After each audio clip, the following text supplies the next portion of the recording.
দাঁড়া কুদ্দুস, আজকে তোরে পাইনি, টাকা আদায় করেই ছাড়বো।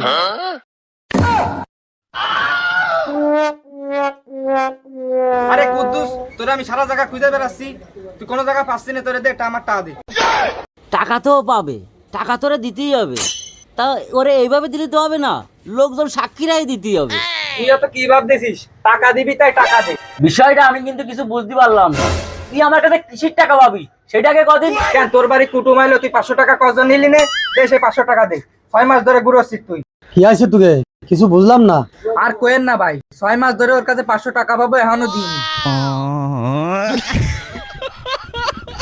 এই যে ভাই, এই যে আপনার সামনে এটা 500 টাকা আমি দিয়ে দিলাম, কিন্তু এই ধর, আজকে তুই জ্ঞান জামের হাতে বাইসে গেলি, তা তুই এবার সাথে আসিস কেন? তা তোর পুঙ্গার মধ্যে দিবানি, আর মেম্বারের দ্বারা যা বিচার দিচ্ছি। দাঁড়া। আরে যা যা যা, তোর মেম্বার কাছে বিচার দিচ্ছে। ও তোর মেম্বাররা আমি চিনি, যা বিচার দিকে যা। এই তুই আজকে আমার সাক্ষী, ও টাকা না দিলে ওরা কিন্তু বাইন্দা নিয়ে যাবো। ওরে শালা, তোরে আজকে পাইছি, আজকে চেয়ারম্যানের স্যালারি নিয়ে আসি, টাকা না দিলে তোরে আজকে কিন্তু বাইন্দা নিয়ে যাবো।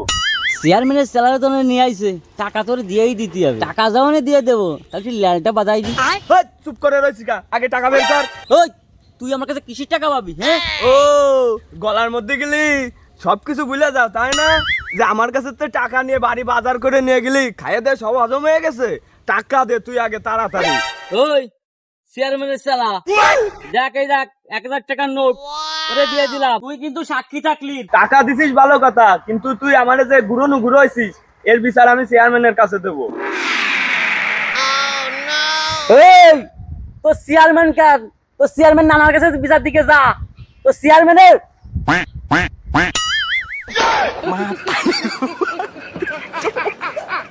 হঠাৎ আজরাইলা হাসিয়া দেখো কাকা লতু, তুলিবারে তুলি। ও লতু কাকা। ওই খাস, এই আমি চেয়ারম্যান লুটু, সবাই রেডি কুতু কুতু কি আইছে আমার একটু পড়া। কাকা, আমার তো একটা বিচার করে দিতে হবে। এই বিচার করার জন্যই তো আমি, তুই তাড়াতাড়ি কয়া। ওই কুদ্দুস তার সাথে গেলে টাকা দিতে চায় না, এই বিচার তোমার করে দেওয়া লাগবে। 6 মাস পরে আমার 500 টাকা দে। আমি চেয়ারম্যান লুটু, সবাই রেডি কুতু ওই কুতু। সেটার কথা বলি, কাজ হচ্ছে না, আমার বিচার করে দিতে হবে তোমার। কাছাকাছি যেন করিস রে, তাই সামগো ভাগে দিবা দিস রে। কি বিচার করতে হবে তাই কয়া, আর আমি বিচার করতে গেলে টাকা লাগে আমি দেবো। ও আমার 1000 টাকা 5 বছর পরে দিত, তোমার চেলা সাক্ষী, আবারও লম্বা লম্বা কথা কয়। ধরে নিয়ে যা। বল, তোরে আজকে এমন জায়গা চিত্র করে দেবো, তুই উঠতে গেলেও ব্যথা করবে, বসতে গেলেও ব্যথা করবে। এই তোরা আরে ধরে দিয়ে আইসিস, তা বয় ওরে আজকে একটা কঠিন বিচার করবো। আরে স্যার, আমারে ছেলে তাহলে বুঝি উঠান দিতে নিয়ে আইছে। এই চেয়ারম্যানের দ্বারে আমি 10,000 টাকা দিছি আমার গচ্ছিত টাকা রাখার জন্য, সেই চেয়ারম্যান আমার টাকা মারিয়ে দিয়েছে। আমার টাকা মারি দেওয়ার কারণে তোকে আজকে আমি টাকা দিই, কেন জানিস? সাক্ষীরাই টাকা দিই, যাতে তোরা মারি না দিতে পারিস টাকা। ও চেয়ারম্যান সাহেব, তাহলে বিষয়টা কি সত্যি নয়? এই কথার মধ্যে কথা বলিস, এই চেয়ারম্যান তুই না আমি, তাই তুই বিচার কর।